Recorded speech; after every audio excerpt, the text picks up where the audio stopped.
ನಮಸ್ಕಾರ. ಎಸ್ ನ್ಯೂಸ್ಗೆ ಸ್ವಾಗತ. ನಾನು ಎಸ್ ದೇವೇಂದ್ರಗೌಡ. ಇಂದಿನ ಮುಖ್ಯಾಂಶಗಳು. ರೈಲ್ವೆ ಸ್ಟೇಷನ್ ರಸ್ತೆಯಿಂದ ವಿರುಪಾಪುರ ರಸ್ತೆ ತನಕ ಬೈಪಾಸ್ ರಸ್ತೆಯಾಗುವ ಅವಕಾಶವಿದೆ. ಶಾಸಕರು ಯಾಕೆ ಗಮನ ಹರಿಸುತ್ತಿಲ್ಲ? ಕೆ ವಿರೂಪಾಕ್ಷಪ್ಪ. ಪಡಿತರ ಹಕ್ಕಿ ಲಾರಿ ಜಪ್ತಿ, ಅಕ್ರಮ ಉಸ್ಕು ಲಾರಿ ಜಪ್ತಿ, ಇದು ಕೇವಲ ಕೇಳಲಿಕ್ಕೆ ಮಾತ್ರನಾ?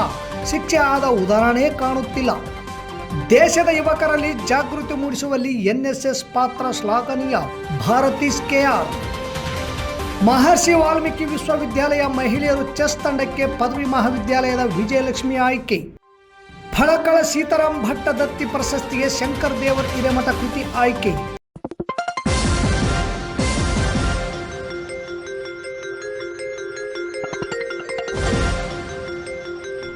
ಎಸ್ ನ್ಯೂಸ್, ಇದು ನಿಮ್ಮ ಧ್ವನಿ. ವಾರ್ತೆಗಳ ವಿವರ.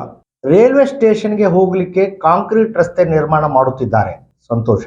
ಆದರೆ ಸಿಂಧನೂರು ಜಿಲ್ಲಾ ಕೇಂದ್ರವಾಗಬೇಕು ಎಂಬ ವಿಚಾರವನ್ನಿಟ್ಟುಕೊಂಡು ಒಬ್ಬ ನಾಯಕ ಜಿಲ್ಲಾ ಕೇಂದ್ರಕ್ಕೆ ಬೇಕಾಗುವ ಆಸ್ತಿಗಳನ್ನು ಜನರಿಗೆ ಹೆಚ್ಚು ಅನುಕೂಲ ಸಿಗಬೇಕೆಂಬ ದೃಷ್ಟಿ ಇಟ್ಟುಕೊಂಡಾಗ ರೈಲ್ವೆ ಸ್ಟೇಷನ್ನಿಂದ ಹಿಡಿದು ವಿರುಪಾಪುರ ರಸ್ತೆವರೆಗೂ ಒಂದು ಉತ್ತಮ ಬೈಪಾಸ್ ರಸ್ತೆ ಆಗುವ ಎಲ್ಲ ಅವಕಾಶವಿದೆ. ಇದರ ಬಗ್ಗೆ ಶಾಸಕರು ಯಾಕೆ ಗಮನ ಹರಿಸುತ್ತಿಲ್ಲ ಎಂದು ಮಾಜಿ ಸಂಸದರಾದ ಕೆ ವಿರೂಪಾಕ್ಷಪ್ಪನವರ ಪ್ರಶ್ನೆ ಮಾಡಿದರು.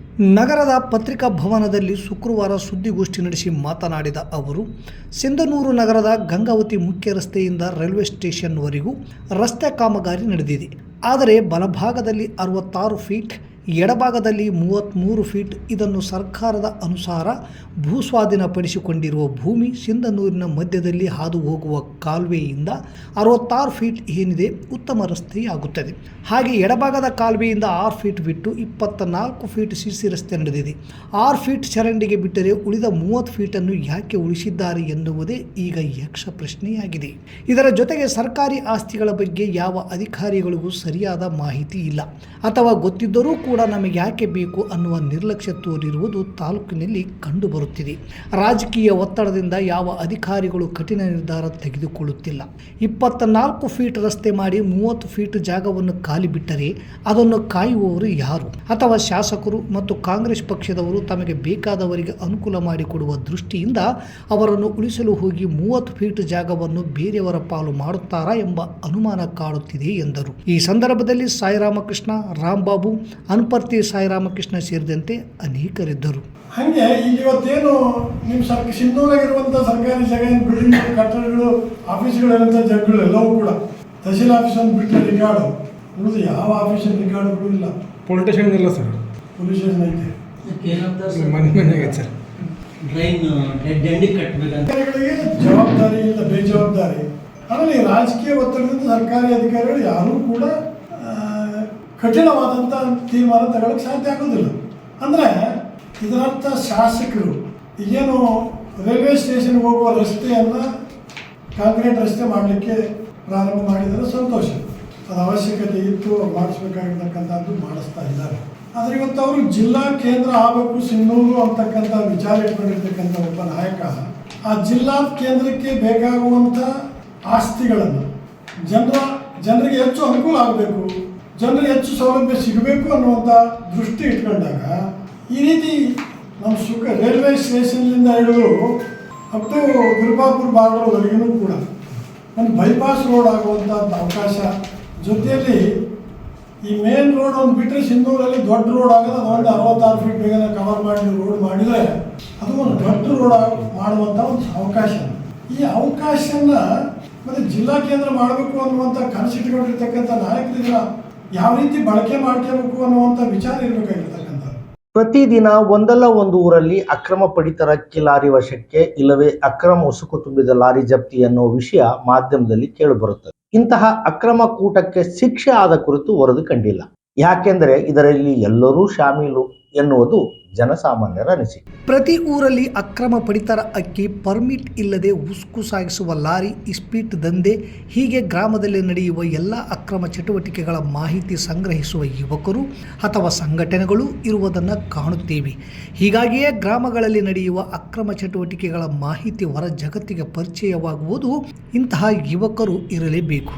ಆಗ ಮಾತ್ರ ಇಂತಹ ಅಕ್ರಮ ಚಟುವಟಿಕೆಗಳಿಗೆ ಕಡಿವಾಣ ಹಾಕಲು ಸಾಧ್ಯ. ಆದರೆ ಯುವಕರಲ್ಲಿ ಲಾರಿ ಇಡಿಸುವಾಗ ಇರುವ ಉತ್ಸಾಹ ಮುಂದೆ ಕಾಣುವುದಿಲ್ಲ. ಕಾರಣ ಏನೆಂದು ನಿಮಗೆ ಅರ್ಥವಾಗಿರಬಹುದು. ಆದರೆ ಇಂಟ್ರೆಸ್ಟಿಂಗ್ ಇರುವುದು ಅಕ್ರಮ ಪಡಿತರ ಅಕ್ಕಿ ಸಾಗಿಸುವ ಲಾರಿ ಜಪ್ತಿ ಆಗುತ್ತೆ. ಕೆಲವು ಸಲ ಯಾರು ಇದನ್ನು ಮಾಡುತ್ತಾರೆ ಎನ್ನುವುದು ಗೊತ್ತಾಗುತ್ತೆ. ಪರ್ಮಿಟ್ ಇಲ್ಲದೆ ಉಸ್ಕು ತೆಗೆಯುವ ಜನ ಯಾರೆಂದೂ ಕೂಡ ಗೊತ್ತಾಗುತ್ತೆ. ಲಾರಿ ಜಪ್ತಿ ಆಗುತ್ತೆ, ಇಷ್ಟಾದರೂ ಯಾರಿಗೂ ಶಿಕ್ಷೆ ಆಗುವುದಿಲ್ಲ. ಬಹಳ ಅಂದರೆ ದಂಡ ಕಟ್ಟಿಸಿಕೊಂಡು ಬಿಟ್ಟ ನಿದರ್ಶನಗಳು ಬಹಳಷ್ಟು ಇವೆ. ಇನ್ನು ಪೊಲೀಸ್, ಆಹಾರ ಇಲಾಖೆ ಇನ್ನಿತರೆ ವಿಷಯ ಮಾತನಾಡುವುದು ಬೇಡ. ಯಾಕೆಂದರೆ ಅಲ್ಲಿ ಪ್ರಾಮಾಣಿಕವಾಗಿ ಕೆಲಸ ಮಾಡುವ ಅಧಿಕಾರಿಗಳಿಗೆ ಬೆಲೆ ಇಲ್ಲ. ರಾಜಕೀಯ ನಾಯಕರಿಂದ ಬರುವ ಒತ್ತಡಕ್ಕೆ ಅವರು ಮಣಿಯಲೇಬೇಕು. ಮಣಿಯದೆ ಹೋದರೆ ವರ್ಗಾವಣೆ ಇಲ್ಲವೇ ಡೆಪ್ಯುಟೇಷನ್ ಹೆಸರಿನಲ್ಲಿ ಶಿಕ್ಷೆ ಗ್ಯಾರಂಟಿ. ಅಕ್ರಮ ಕೂಟದ ನಾಯಕರು ಯಾರೆಂದು ಹುಡುಕಿದಾಗ ಕಾಣುವುದು ಹಾಲಿ ಅಥವಾ ಮಾಜಿ ನಾಯಕರ ಹಿಂಬಾಲಕರಾಗಿರುತ್ತಾರೆ. ಇನ್ನು ಕೆಲವರಂತೂ ರಾಜ್ಯ ಮಟ್ಟದ ನಾಯಕರೊಂದಿಗೆ ನಂಟು ಹೊಂದಿರುತ್ತಾರೆ. ಇವರಿಗೆಲ್ಲ ಶಿಕ್ಷೆ ಆಗಲು ಸಾಧ್ಯವೇ? ಬೇಲಿಯೇ ಎದ್ದು ಹೊಲ ಮೇದಂತೆ ಅನ್ನುವ ಗಾದೆ ಇವರನ್ನು ನೋಡಿಯೇ ಹುಟ್ಟಿರಬಹುದು. ಎಕ್ಸಲೆಂಟ್ ಪದವಿ ಮಹಾವಿದ್ಯಾಲಯದಿಂದ NSS ವಾರ್ಷಿಕ ವಿಶೇಷ ಶಿಬಿರವನ್ನು ಕೋಳ್ವಾಳ ಗ್ರಾಮದಲ್ಲಿ ಹಮ್ಮಿಕೊಳ್ಳಲಾಗಿದೆ. ಈ ದೇಶ ಪ್ರಗತಿಯತ್ತ ಸಾಗಬೇಕಾದರೆ ಯುವಕರು ಪ್ರಮುಖವಾದ ಪಾತ್ರ ವಹಿಸುತ್ತಾರೆ. ಅಂತಹ ಯುವಕರನ್ನು ಸೃಷ್ಟಿ ಮಾಡುವ ಕೆಲಸ NSS ಶಿಬಿರ ಮಾಡುತ್ತದೆ ಎಂದು ಕೋಳ್ವಾಳ ಸರ್ಕಾರಿ ಪ್ರೌಢಶಾಲೆಯ ಮುಖ್ಯೋಪಾಧ್ಯಾಯರಾದ ಭಾರತೀಶ್ KR ಹೇಳಿದರು. ಗ್ರಾಮ ಪಂಚಾಯಿತಿ ಸದಸ್ಯ ಮಹಾಂತೇಶ್ ಅಂಗಡಿ ಕಾರ್ಯಕ್ರಮ ಉದ್ಘಾಟಿಸಿ ಮಾತನಾಡಿ, ಮಹಾತ್ಮ ಗಾಂಧೀಜಿಯವರ ಕನಸು ನನಸಾಗಬೇಕಾದರೆ ಗ್ರಾಮೀಣ ಪ್ರದೇಶಗಳಲ್ಲಿ ಜಾಗೃತಿ ಮೂಡಿಸುವುದು ಅತ್ಯವಶ್ಯಕವಾಗಿದೆ. ಈ ಕೆಲಸವನ್ನು NSS ಬಹಳ ವರ್ಷಗಳಿಂದ ಮಾಡಿಕೊಂಡು ಬರುತ್ತಿದೆ ಎಂದು ಅನಿಸಿಕೆ ವ್ಯಕ್ತಪಡಿಸಿದರು. ಎಕ್ಸಲೆಂಟ್ ಪದವಿ ಮಹಾವಿದ್ಯಾಲಯದ ಪ್ರಾಂಶುಪಾಲರಾದ ವೆಂಕಟರಾವ್ ಎಂ ಅಧ್ಯಕ್ಷತೆ ವಹಿಸಿದ್ದರು. ಪ್ರಾಸ್ತಾವಿಕವಾಗಿ NSS ಅಧಿಕಾರಿಗಳಾದ ಕಾಸಿಂ ಕುರೇಶಿ ಮಾತನಾಡಿದರು. ಕಾರ್ಯಕ್ರಮದ ವೇದಿಕೆ ಮೇಲೆ SDMC ಅಧ್ಯಕ್ಷ ಆಂಜನೇಯ ಸೇರಿದಂತೆ ಅನೇಕ ಮುಖಂಡರು, ಕಾಲೇಜಿನ ಆಡಳಿತ ಮಂಡಳಿ ಹಾಗೂ ವಿದ್ಯಾರ್ಥಿಗಳು ಭಾಗವಹಿಸಿದ್ದರು. ಫೆಬ್ರವರಿ 19ರಿಂದ 24ರವರೆಗೆ ಗೀತಂ ವಿಶ್ವವಿದ್ಯಾಲಯ ವಿಶಾಖಪಟ್ಟಣಂ ಆಂಧ್ರ ಪ್ರದೇಶದಲ್ಲಿ ನಡೆಯುವ ದಕ್ಷಿಣ ಭಾರತ ಅಂತರ್ ವಿಶ್ವವಿದ್ಯಾಲಯ ಮಹಿಳೆಯರ ಚೆಸ್ ಕ್ರೀಡಾಕೂಟಕ್ಕೆ ಆದಿಕವಿ ಶ್ರೀ ಮಹರ್ಷಿ ವಾಲ್ಮೀಕಿ ವಿಶ್ವವಿದ್ಯಾಲಯ ತಂಡಕ್ಕೆ ಸರ್ಕಾರಿ ಪದವಿ ಕಾಲೇಜಿನ ವಿದ್ಯಾರ್ಥಿನಿಯಾದ ವಿಜಯಲಕ್ಷ್ಮಿ ತಂದೆ ಅಮರೇಶ್ BSc ಸೆಕೆಂಡ್ ಸೆಮ್ ಆಯ್ಕೆಯಾಗಿದ್ದಾರೆ.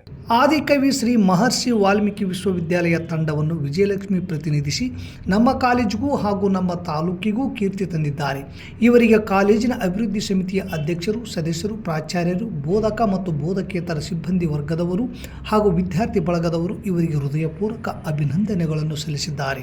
ಈ ಸಂದರ್ಭದಲ್ಲಿ ಕಾಲೇಜಿನ ಪ್ರಾಂಶುಪಾಲರಾದ ಪ್ರೊಫೆಸರ್ ಪಾಂಡು, ಹಿರಿಯ ಪ್ರಾಧ್ಯಾಪಕರಾದ ಪ್ರೊಫೆಸರ್ ಪುಷ್ಪ, ಪ್ರೊಫೆಸರ್ ಇಸ್ರತ್ ಬೇಗಂ, ಪತ್ರಾಂಕಿತ ವ್ಯವಸ್ಥಾಪಕರಾದ ಮೊಹಮ್ಮದ್ ಸಿದ್ದಿಕಿ, ಸಹಾಯಕ ಪ್ರಾಧ್ಯಾಪಕರಾದ ದಿವ್ಯಾ, ಉಪನ್ಯಾಸಕರಾದ ರಾಜೇಶ್, ಗಣಕಯಂತ್ರ ಸಹಾಯಕರಾದ ಅರವಿಂದ್, ದೈಹಿಕ ಶಿಕ್ಷಣ ವಿಭಾಗದ ಸಂಯೋಜಕರಾದ ಡಾಕ್ಟರ್ ಲವಕುಮಾರ್ ಇ ಹಾಗೂ ದೈಹಿಕ ಶಿಕ್ಷಣ ನಿರ್ದೇಶಕರಾದ ಶಿವ ಕೆ ಉಪಸ್ಥಿತರಿದ್ದರು. ಬೆಂಗಳೂರಿನ ಕನ್ನಡ ಸಾಹಿತ್ಯ ಪರಿಷತ್ತಿನ ಶ್ರೀ ಕೃಷ್ಣರಾಜ ಮಂದಿರದ ಸಭಾಂಗಣದಲ್ಲಿ 2024ನೇ ಸಾಲಿನ ವಿವಿಧ ಕೃತಿಗಳಿಗೆ ದತ್ತಿ ಪ್ರಶಸ್ತಿ ಪ್ರದಾನ ಸಮಾರಂಭದಲ್ಲಿ ರಾಯಚೂರು ಜಿಲ್ಲೆಯ ಸಿಂಧನೂರು ತಾಲೂಕಿನ ಶಂಕರ್ ದೇವರ ಹಿರೇಮಠ ಅವರ ರಚನೆಯ ನಾವು ಭಾರತೀಯರು ವೀರ ಕನ್ನಡಿಗರು ಕಥಾ ಸಂಕಲನಕ್ಕೆ ಪಳಕಳ ಸೀತಾರಾಮ್ ಭಟ್ ದತ್ತಿ ಪ್ರಶಸ್ತಿ ಪ್ರದಾನ ಮಾಡಲಾಯಿತು. ನಾವು ಭಾರತೀಯರು ವೀರ ಕನ್ನಡಿಗರು ಶಂಕರ್ ದೇವರ್ ಅವರ ಮೊದಲ ಕಥಾ ಸಂಕಲನವಾಗಿದೆ. ಮಕ್ಕಳಿಗಾಗಿ ರಚಿಸಿದ 16 ಕಥೆಗಳಿವೆ. ಮಕ್ಕಳಲ್ಲಿ ದೇಶಪ್ರೇಮ ಹಾಗೂ ನೈತಿಕ ಮೌಲ್ಯಗಳನ್ನು ಬೆಳೆಸುವಲ್ಲಿ ಕಥಾ ಸಂಕಲನ ಮಹತ್ವದ ಪಾತ್ರವನ್ನು ವಹಿಸಿದೆ. ಮಕ್ಕಳ ಸಾಹಿತ್ಯ ವಲಯ ಮೆಚ್ಚಿಕೊಂಡಿರುವ ಸಾಹಿತ್ಯ ಕೃತಿಯಾಗಿ ಹೊರಹೊಮ್ಮಿದೆ. ಕಾರ್ಯಕ್ರಮದ ಉದ್ಘಾಟನೆಯನ್ನು ಹಿರಿಯ ವಿದ್ವಾಂಸರಾದ ಡಾಕ್ಟರ್ ಕೆ ಮರುಳುಸಿದ್ದಪ್ಪ ಅವರು ನೆರವೇರಿಸಿದರು. ಪ್ರಶಸ್ತಿ ಪ್ರದಾನವನ್ನು ಕನ್ನಡ ಅಭಿವೃದ್ಧಿ ಪ್ರಾಧಿಕಾರದ ಅಧ್ಯಕ್ಷರಾದ ಡಾಕ್ಟರ್ ಪುರುಷೋತ್ತಮ್ ಬಿಳಿಮಲೆ ಹಾಗೂ ಡಾಕ್ಟರ್ ಆರ್ ಸುನಂದಮ್ಮ ಅಧ್ಯಕ್ಷರು, ಕರ್ನಾಟಕ ಲೇಖಕಿಯರ ಸಂಘ ಬೆಂಗಳೂರು ಅವರು ನೆರವೇರಿಸಿದರು. ಅಧ್ಯಕ್ಷತೆಯನ್ನು KM ಗಾಯತ್ರಿ ಆಡಳಿತಾಧಿಕಾರಿಗಳು, ಕನ್ನಡ ಸಾಹಿತ್ಯ ಪರಿಷತ್ತು ಹಾಗೂ ನಿರ್ದೇಶಕರು, ಕನ್ನಡ ಮತ್ತು ಸಂಸ್ಕೃತಿ ಇಲಾಖೆ ಬೆಂಗಳೂರು ಅವರು ವಹಿಸಿಕೊಂಡಿದ್ದರು. ಮುಖ್ಯ ಅತಿಥಿಗಳಾಗಿ ಡಾಕ್ಟರ್ ಮಾನಸ ಅಧ್ಯಕ್ಷರು, ಪುಸ್ತಕ ಪ್ರಾಧಿಕಾರ ಬೆಂಗಳೂರು, ಗೊಲ್ಲಹಳ್ಳಿ ಶಿವಪ್ರಸಾದ್ ಅಧ್ಯಕ್ಷರು, ಕರ್ನಾಟಕ ಜಾನಪದ ಅಕಾಡೆಮಿ ಬೆಂಗಳೂರು ಉಪಸ್ಥಿತರಿದ್ದರು. ಶಿಕ್ಷಕ ಸಾಹಿತಿ ಶಂಕರ್ ದೇವರ್ ಹಿರೇಮಠ ಅವರಿಗೆ ದತ್ತಿ ಪ್ರಶಸ್ತಿ ಲಭಿಸಿರುವುದಕ್ಕೆ ಸಿಂಧನೂರು ತಾಲೂಕು ಕ್ಷೇತ್ರ ಶಿಕ್ಷಣಾಧಿಕಾರಿಗಳಾದ ಬಸವಲಿಂಗಪ್ಪ, ಸರ್ಕಾರಿ ನೌಕರರ ಸಂಘದ ಅಧ್ಯಕ್ಷ ಚಂದ್ರಶೇಖರ್ ಹಿರೇಮಠ್, ಅಕ್ಷರ ದಾಸೋಹ ಕಾರ್ಯಕ್ರಮ ಅಧಿಕಾರಿಗಳಾದ ಸಾಬಣ್ಣ ವಗ್ಗರ್ ಅವರು ಅಭಿನಂದನೆಗಳನ್ನು ತಿಳಿಸಿದ್ದಾರೆ. ಭಾರತ ಸ್ಕೌಟ್ಸ್ ಮತ್ತು ಗೈಡ್ಸ್ ಕರ್ನಾಟಕ ಸ್ಥಳೀಯ ಸಂಸ್ಥೆ ಅಧ್ಯಕ್ಷ ಎಸ್ ಶರಣೇಗೌಡ ಹಾಗೂ ಕಾರ್ಯದರ್ಶಿ ಬೀರಪ್ಪ ಸಂಭೋಜಿ, ಕರ್ನಾಟಕ ರಾಜ್ಯ ಮಕ್ಕಳ ಸಾಹಿತ್ಯ ಪರಿಷತ್ತು ಜಿಲ್ಲಾ ಘಟಕ ರಾಯಚೂರು ಡಾಕ್ಟರ್ ತಿಮ್ಮಯ್ಯ ಶೆಟ್ಟಿ, ರಾಯಚೂರು ಜಿಲ್ಲಾ ಕನ್ನಡ ಸಾಹಿತ್ಯ ಪರಿಷತ್ತು ಜಿಲ್ಲಾ ಅಧ್ಯಕ್ಷರಾದ ರಂಗಣ್ಣ ಪಾಟೀಲ್, ಸಿಂಧನೂರು ತಾಲೂಕು ಕನ್ನಡ ಸಾಹಿತ್ಯ ಪರಿಷತ್ತಿನ ಅಧ್ಯಕ್ಷರಾದ ಎಸ್ HF ಮಸ್ಕಿ, ಸಿಂಧನೂರು ಮಕ್ಕಳ ಸಾಹಿತ್ಯ ಪರಿಷತ್ತಿನ ಅಧ್ಯಕ್ಷರಾದ ರೇಷ್ಮಾ ಕಂದಕೂರ್, ಶಿಕ್ಷಕರ ಸಂಘದ ಅಧ್ಯಕ್ಷರು, ಪದಾಧಿಕಾರಿಗಳು, ಸಿಂಧನೂರು ಹೆಲ್ತ್ ಕ್ಲಬ್ ಅಧ್ಯಕ್ಷರು ಮತ್ತು ಪದಾಧಿಕಾರಿಗಳು ಹಾಗೂ ಶಂಕರ ದೇವರ ಹಿರೇಮಠ ಅವರ ಗೆಳೆಯರ ಬಳಗ ಸಂತಸ ವ್ಯಕ್ತಪಡಿಸಿದ್ದಾರೆ. ಪ್ರಪ್ರಥಮ ಬಾರಿಗೆ 51 ಜೋಡಿ ಸಾಮೂಹಿಕ ವಿವಾಹ ಕಾರ್ಯಕ್ರಮ ಕರ್ನಾಟಕ ರಾಜ್ಯ ಛಲವಾದಿ ಮಹಾಸಭಾ ಸಿಂಧನೂರು ತಾಲೂಕು ಘಟಕದಿಂದ ಹಮ್ಮಿಕೊಳ್ಳಲಾಗಿದೆ.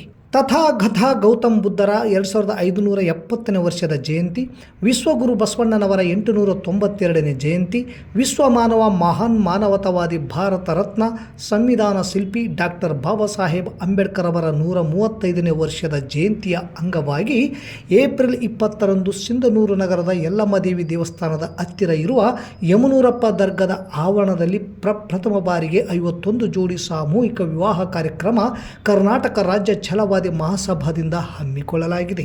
ವರನಿಗೆ 21 ವರ್ಷ, ವಧುವಿಗೆ 19 ವರ್ಷ ಕಡ್ಡಾಯ. ಬಾಲ್ಯ ವಿವಾಹ ಹಾಗೂ ಮರುಮದುವೆಗೆ ಅವಕಾಶವಿಲ್ಲ.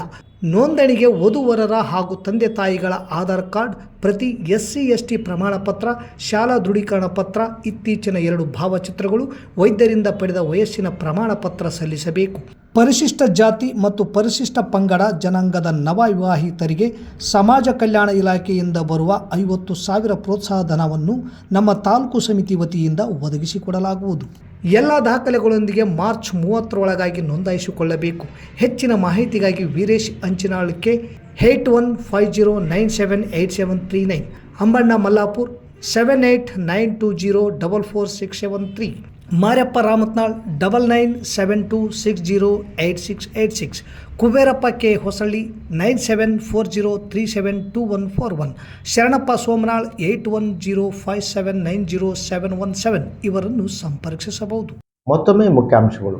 ರೈಲ್ವೆ ಸ್ಟೇಷನ್ ರಸ್ತೆಯಿಂದ ವಿರುಪಾಪುರ ರಸ್ತೆ ತನಕ ಬೈಪಾಸ್ ರಸ್ತೆಯಾಗುವ ಅವಕಾಶವಿದೆ. ಶಾಸಕರು ಯಾಕೆ ಗಮನ ಹರಿಸುತ್ತಿಲ್ಲ? ಕೆ ವಿರೂಪಾಕ್ಷಪ್ಪ. ಪಡಿತರ ಹಕ್ಕಿ ಲಾರಿ ಜಪ್ತಿ, ಅಕ್ರಮ ಉಸ್ಕು ಲಾರಿ ಜಪ್ತಿ, ಇದು ಕೇವಲ ಕೇಳಲಿಕ್ಕೆ ಮಾತ್ರನಾ? ಶಿಕ್ಷೆ ಆದ ಉದಾಹರಣೆ ಕಾಣುತ್ತಿಲ್ಲ. ದೇಶದ ಯುವಕರಲ್ಲಿ ಜಾಗೃತಿ ಮೂಡಿಸುವಲ್ಲಿ NSS ಪಾತ್ರ ಶ್ಲಾಘನೀಯ. ಭಾರತೀಶ್ KR. ಮಹರ್ಷಿ ವಾಲ್ಮೀಕಿ ವಿಶ್ವವಿದ್ಯಾಲಯ ಮಹಿಳೆಯರು ಚೆಸ್ ತಂಡಕ್ಕೆ ಪದವಿ ಮಹಾವಿದ್ಯಾಲಯದ ವಿಜಯಲಕ್ಷ್ಮಿ ಆಯ್ಕೆ. ಫಳಕಳ ಸೀತಾರಾಮ್ ಭಟ್ಟ ದತ್ತಿ ಪ್ರಶಸ್ತಿಗೆ ಶಂಕರ ದೇವರ ಹಿರೇಮಠ ಕೃತಿ ಆಯ್ಕೆ. ಇಲ್ಲಿಗೆ ವಾರ್ತಾ ಪ್ರಸಾರ ಮುಕ್ತಾಯವಾಯಿತು. ನಿರಂತರ ಸುದ್ದಿಗಾಗಿ ವೀಕ್ಷಿಸಿ ಎಸ್ ನ್ಯೂಸ್, ಇದು ನಿಮ್ಮ ಧ್ವನಿ. ನಮಸ್ಕಾರ.